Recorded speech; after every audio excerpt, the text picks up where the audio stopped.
that is being managed, and this management is vested in National Council. And now many chapters they are being opened, and public relation आज अंतिम गांव तक पहुंचने की क्षमता रखता है। सोशल मीडिया ने एक बहुत अहम काम किया। मैं विश्वविद्यालय की ओर से हमारे सभी वरिष्ठ और युवा सभी पत्रकार बंधुओं का, जर्नलिस्ट का यहाँ स्वागत भी करता हूँ और धन्यवाद भी करता हूँ। एक ऐसा माहौल आपने पूरे राज्य में हमारे विश्वविद्यालय का बनाया, जिसकी आशा मैं सदियों से करता था, कई सालों से करता था। पिछले 44 वर्षों से मैं इस विश्वविद्यालय में हूँ, लेकिन इन 3 वर्षों में मैंने जो पॉजिटिविटी, जो एक ऐसा मंत्र आपने विभिन्न अखबारों के माध्यम से, सोशल मीडिया के माध्यम से हमारी सरकारों तक पहुंचाया है, हमारे हिमाचल प्रदेश के जन जन को पहुंचाया है, हमारे सटे हुए दूसरे राज्यों को पहुंचाया है और मेट्रोपॉलिटन सिटी तक लेकर गए हैं, उसके लिए आप सभी बधाई के पात्र हैं। आज के इस शुभ दिन पर मैं आपको बधाई भी देता हूं और आशा करता हूं कि और इसका भी एक संदेश और ईश्वर से प्रार्थना भी करता हूं कि आपकी शक्ति और बढ़े, आपकी कलम की ताकत और बढ़े और समाज के अंदर ऐसे जो कार्य होते हैं उन अच्छे कार्यों को लेकर के इन विश्वविद्यालय रूपी मंदिरों को इस तरह से आप सजाएं कि पूरा विश्व जो है वो हमारे विश्वविद्यालयों की तरफ देखे। मैंने जैविक संपदा की बात की। जैविक संपदा के लिए हमारे चाहे वो पौधे हैं, चाहे पशुधन है, मत्स्य पालन है, मधुमक्खी पालन है या मशरूम है, कुछ भी है, उसके लिए पूरा विश्व हिमालय की ओर हमेशा देखता रहा है और देखता रहेगा। क्योंकि अभी G20 जो वन अर्थ, वन फैमिली और वन फ्यूचर, इस एक गोल को लेकर के, मिशन को लेकर के धर्मशाला में अभी 2 दिन मीटिंग हुई है। उसमें हमारे ADR, ADE और एक head of department doctor Chandel, doctor Suresh Upadhyay, doctor RK Kapila ji और डॉक्टर रविंदर चंदेल, इन्होंने और हमारे डायरेक्टरेट ऑफ एक्सटेंशन के दूसरे सदस्य, सबने विश्वविद्यालय को वहां पर सभी G20 सदस्यों को प्रदर्शित किया। वहां विश्वविद्यालय की क्या पहचान है, हमारा हिमाचल प्रदेश किन दिशाओं में आगे बढ़कर के एक आइडेंटिटी पूरे वर्ल्ड में स्थापित कर सकता है, उसको इन्होंने बहुत बखूबी ढंग से वहां प्रदर्शित किया। ये एक संदेश लेकर के G20 जो आया है कि हम कोऑर्डिनेशन फॉर सस्टेनेबिलिटी, हम सतत विकास की ओर कैसे G20 ग्रुप जो है वो आगे बढ़ सकते हैं, आपस में कोऑर्डिनेशन से और ऐसी जैविक विविधता का सम्मान करते हुए, उसी को विश्वविद्यालय ने वहां प्रदर्शित किया। इसके लिए हमारे विश्वविद्यालय के डायरेक्टरेट ऑफ एक्सटेंशन, हमारे सीड साइंस एंड टेक्नोलॉजी और दूसरे सभी विभाग जो है वो बधाई के पात्र है। हिमाचल प्रदेश 12 जिलों में बंटा है। कांगड़ा, कुल्लू, शिमला, लाहौल स्पीति, चंबा, सिरमौर, मंडी, बिलासपुर, किन्नौर, ऊना, हमीरपुर, सोलन, ये 12 जिले हैं। इन 12 जिले को मैं ऐसा समझता हूँ जैसे मोतियों का एक हार है और हर मोती की अपनी एक पहचान है। हर जिला की अपना खान पान है, उसका परिधान है, उसका अपना तरीका है, इवन भाषा भी उनकी अपनी है। हर 10, 15, 20 किलोमीटर के बाद आपकी बोलने का तरीका बदल जाता है, कुछ शब्दों का प्रयोग ब्लरिंग होनी शुरू हो जाती है। मैं कई बार यहाँ से जोगिंद्रनगर जाता हूँ तो गट्टा से उस तरफ जाओ तो गट्टा से उस तरफ जाते ही कुछ शब्दों का बदलाव आना शुरू हो जाता है। उसको मैं बड़े ढंग से जो है मैंने नोट किया हुआ है, कभी उस पर कभी लिखूंगा जब रिटायर हो जाऊंगा कि ये किस तरह से भाषा में बदलाव आता है, छोटे छोटे शब्द जो है किस तरह से हमारी भाषा के अंदर जो है बॉर्डर एरिया में घुसते हैं। इन 12 जिलों की पहचान को सही मायने में राष्ट्रीय और अंतर्राष्ट्रीय स्तर तक पहुंचाने के लिए कृषि विश्वविद्यालय एक माध्यम है। जैसे कि बीच में कई चर्चाएं हुई कि अपने जीवन को किस तरह सुधारा जाए, किस तरह से प्रदेश को, देश को हमें सभ्यता की ओर ले जाया जाए। Agriculture, horticulture, veterinary sciences, food science and technology, ये दिशाएं हैं। क्यों? क्योंकि भोजन किसको नहीं चाहिए, ये आधारभूत हमारी जरूरतें हैं। इनकी ओर बढ़ने के लिए हमें सजग होना पड़ेगा। सिर्फ कृषि विश्वविद्यालय को नहीं, कृषि विश्वविद्यालय को हमारे स्टेट के जो लाइन डिपार्टमेंट्स हैं उनके साथ मिलकर, सहयोग से और सरकारों के साथ मिलकर एक अच्छे संदेश से, उनके संदेश को मानते हुए, हमें मनोबल को ऊंचा करते हुए, अपनी इस जैविक संपदा का सम्मान करते हुए, हम बहुत लकी हैं, बहुत किस्मत वाले हैं जो भी हिमालय की इस गोद में पनपे हैं, जो हम यहाँ हैं, इस तराई क्षेत्र में, इस हिमालय की गोद में बैठे हैं। हम पर भगवान की असीम कृपा है, क्योंकि हमारे पास वो धन है जो विश्व के पास नहीं। दूसरे कई विकसित देश वो हमेशा हमारे ऐसे ऐसे प्रदेशों की ओर नजर गड़ाए रहते हैं। उसके लिए हमें इसका संरक्षण करना जरूरी है। और इसी दिशा में हमारे प्रदेश सरकार ने हमें कुछ धन दिया है, जिसमें हम एक जर्मप्लाज्म रिसोर्स नेटवर्क जो है यहाँ स्थापित करने जा रहे हैं, जिसमें हमारे जितने भी परंपरागत बीज है, वो परंपरागत बीज जो है हम उनका संरक्षण करेंगे, जो कि सदियों तक हमारा किसान जो है लाहौल स्पीति, पांगी, भरमौर, किन्नौर, सराज, करसोग, पांगी और ये सलूनी वैली, इन क्षेत्रों में जो है वो लगाते रहे और लगा रहे। वो संरक्षण जाने अनजाने में जो है अपने खेतों में कर रहे, लेकिन वो सैकड़ों वर्षों से वो बीज जो है उसी तरह से चला आ रहा है। वो बीज कहीं खत्म ना हो जाए, वो बीज कहीं हमारे से छूट ना जाए, और कहीं ऐसा ना हो एक दिन कि वो बीज यहाँ से जाकर अमेरिका चला जाए और कल को हमें उनसे ही वो खरीदना पड़े, जैसे हमारी बासमती के साथ हुआ था, हल्दी के साथ हुआ था। हमारा मटेरियल था और पेटेंट जो था वो विकसित देश ले रहे थे,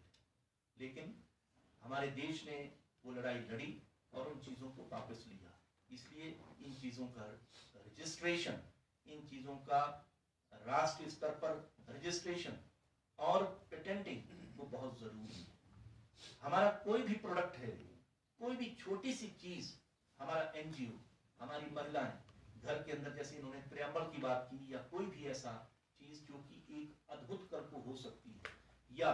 हमारे पशुओं की बीमारियां जिनको हमारे वैद्य लोग जो गांव में बैठे हैं बुजुर्ग, वो आज भी ठीक कर देते हैं इन पौधों के इस्तेमाल से। हमारे गांव के अंदर ये जो मिलेट है, सिर्फ मनुष्य नहीं पशु धन भी खाता है, तो इसीलिए दूध की गुणवत्ता बढ़ जाती है। तो इसको ठीक करने के लिए जो उनके पास जो गुण है, उसको किस तरह से रजिस्टर करवाया जाए, किस तरह से उसका कॉपीराइट लिया जाए, किस तरह से उसका संरक्षण किया जाए, क्योंकि भविष्य में यही हमारा धन बनेगा। हमने जैसे कहा कि इस इंटरनेशनल मिलेट ईयर में जो अंतर्राष्ट्रीय पुष्प अनाज की एक जो बात हम कर रहे थे, वो जब पूरे विश्व ने इसकी तरफ सजग होकर के आवाज उठाई, तो स्वाभाविक है कि भारत जैसे देश की ओर सबने आंखें गड़ाई हुई हैं। उसका कारण है कि आज भी हमारे पहाड़ों के अंदर मंडल की वो किस्में हैं जो किसी के पास नहीं है, जो विश्व के पास नहीं है, वो हमारे पास है। लेकिन उसका संरक्षण करना हमारे कर्तव्य है, हमारा फर्ज है। अगर आज संरक्षण नहीं करेंगे, कल को ये सारा मटेरियल जो है यहाँ से दूसरे लोग ले जाएंगे। इसके लिए protection for plant varieties and farmers rights authority PPB&FRA ये बन चुकी है, और 2005 से राष्ट्रीय स्तर पर ये कार्यरत है। आज अभी कुछ दिन पहले ही डॉक्टर त्रिलोचन महापात्रा जी, जो पहले डायरेक्टर जनरल ICR थे, वो इसके चेयरपर्सन बने हैं, और मुझे खुशी है वो एक प्लांट ब्रीडर हैं, और इसके तहत वो बखूबी जानते हैं कि हमारी ये इस जैविक संपदा का महत्व क्या है। इसके अलावा national bureau of animal genetic resources जो करनाल में स्थित है, उसके माध्यम से हम अपने जीवों को, हमारे जो हमारे जानवर हैं जो पहाड़ के, जो कि और कहीं नहीं, आपको एक हैरानी होगी कि डंकी, जिसे कि हम ऐसे समझते हैं, फजूल का जानवर समझते हैं, वो एक महत्वपूर्ण जानवर बनने जा रहा है। हमारे जो लरी में फार्म है स्पीति में, अभी हाल ही में एक national conference on veterinary microbiology हमारे college of veterinary animal sciences में डॉक्टर मनदीप शर्मा जी करवाई, जिसमें हमारे दिल्ली से DDG doctor B N Tripathi ji animal husbandry के आए थे। उन्होंने उनसे हमारी चर्चा हुई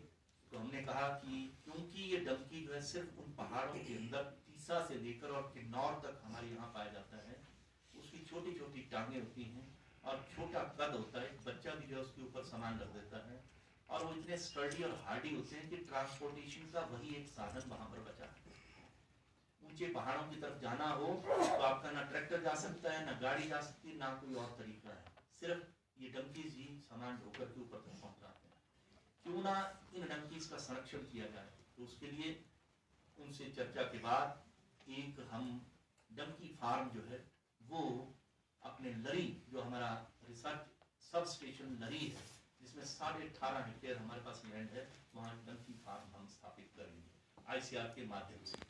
ये एक छोटी सी ऐसी घटना है, एक जानवर जिसको कि लुप्त होने में अब बहुत देर नहीं है, अगर उसका संरक्षण आज हम नहीं करें तो ऐसे सिर्फ पौधों का, फसलों का या दूसरे महत्वपूर्ण जानवरों का ही नहीं, ऐसे जानवर जिनकी तरफ हम ध्यान नहीं देते उनका भी संरक्षण करना विश्वविद्यालय का ही कर्तव्य है, और विश्वविद्यालय इसमें आगे बढ़ रहा है। अभी पिछले वर्ष ही इसकी ओर अग्रसर होते हुए, इंटरनेशनल मिलेट ईयर की ओर अग्रसर होते हुए, हमने Indian institute of millet research Hyderabad में जाकर चर्चा की और वहीं पर इसका MOU किया, साइन किया, और उसके तहत हमारे सभी, जैसा मैंने पहले बताया, हमारे रिसर्च सब स्टेशन जितने भी हैं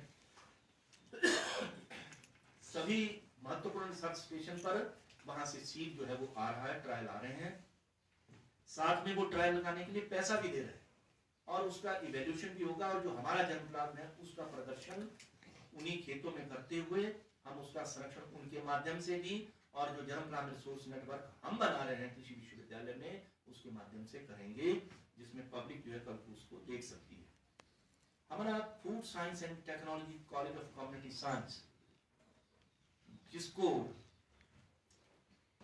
विश्वविद्यालय के माध्यम से, और सबसे ज्यादा मैं श्रेय इसका डॉक्टर हृदयपाल जी को दूंगा कि इन्होंने ये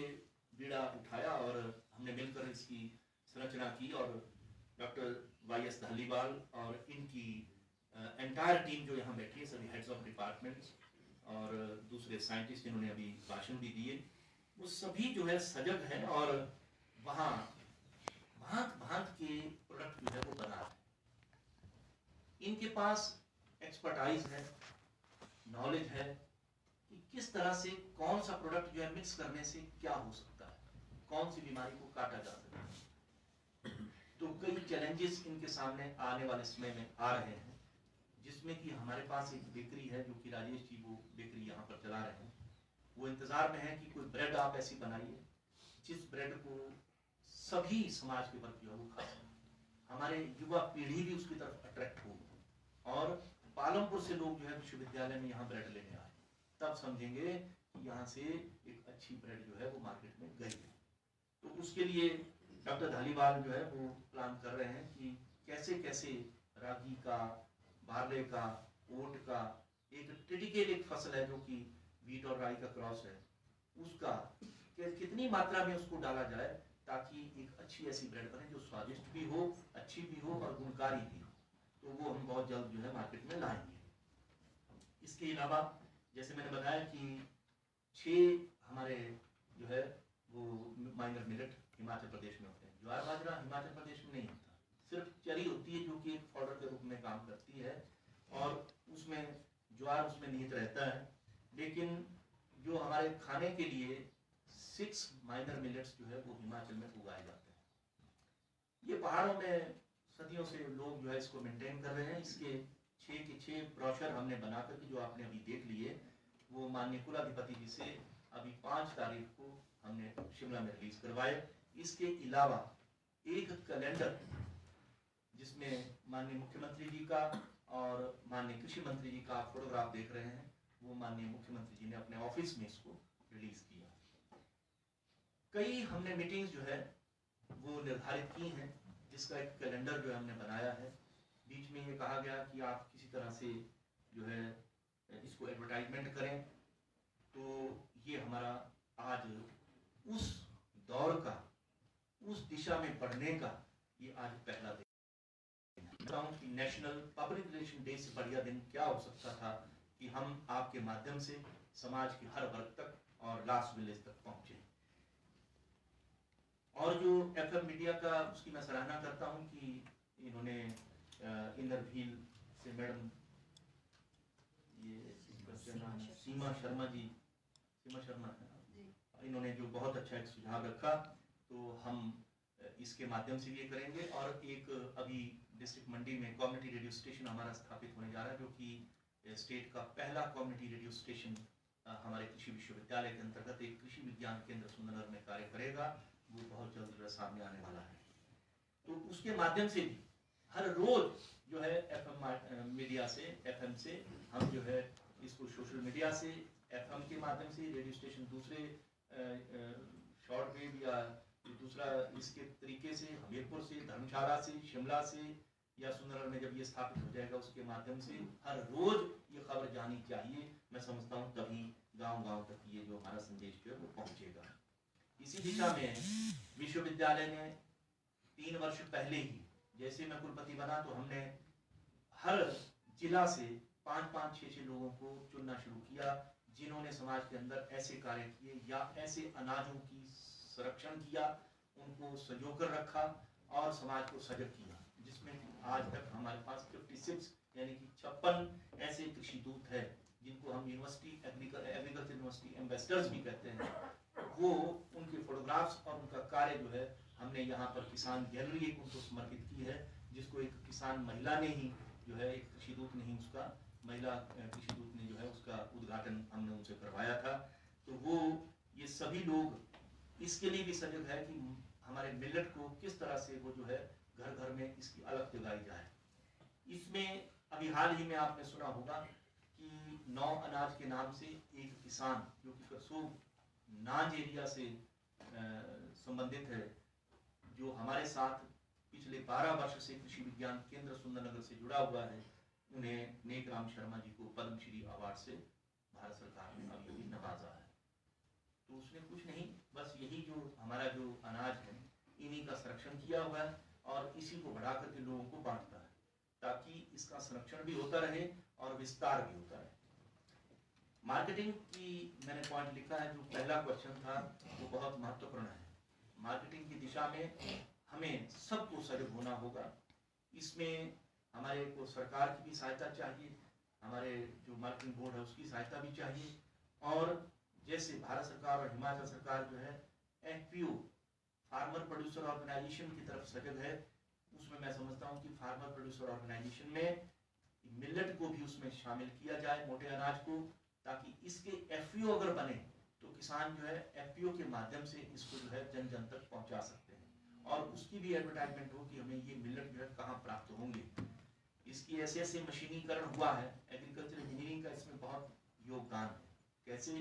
कि अगर आप कंगनी जो है अपने घर ले जाएंगे तो उसके ऊपर छिलका होता है, तो उसको नहीं उतारेंगे तो वो सारा छिलका जो है वो थोड़ी डिस्टर्बेंस करता है, मुश्किल होती है खाने में,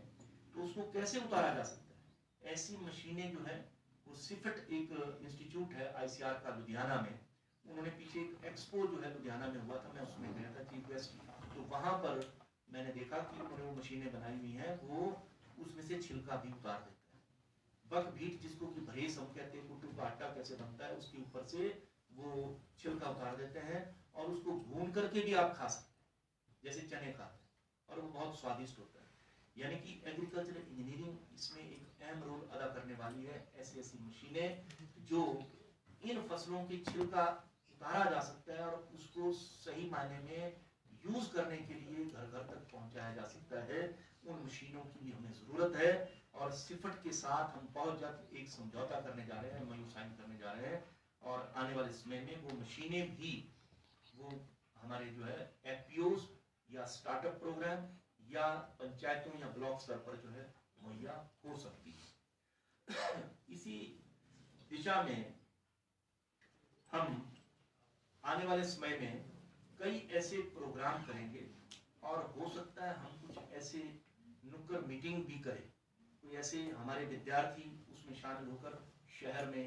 या गांव की तरफ या कहीं जहां लोग इकट्ठे हो सके और उनकी बात को सुन सके। और आने वाले समय में एक जो हमने रीजनल फार्मर फेयर का हमने प्लान किया है, वो किसी वजह से थोड़ा सा आगे चला गया। तो 16, 17, 18 हमने डेट रखी थी, लेकिन उसमें माननीय राष्ट्रपति जी क्योंकि शिमला आ रहे थे तो हमारी वो डेट्स आगे चली गई। अभी उन डेट्स को निर्धारित करना है, बीच में MCC लगा हुआ है तो हम उसको भी निर्धारित करेंगे। और इसमें यहाँ 2 या 3 दिन का मेला जो है यहाँ कृषि विश्वविद्यालय में करेंगे, जो कि 10 वर्ष से नहीं हुआ है। उस मेले में भी हम सभी सेल्फ हेल्प ग्रुप्स, NGOs और अपने महिला वर्ग पूरे प्रदेश से हम बुलाएंगे, उनको निमंत्रण देंगे कि वो अपने अपने जो हुनर है,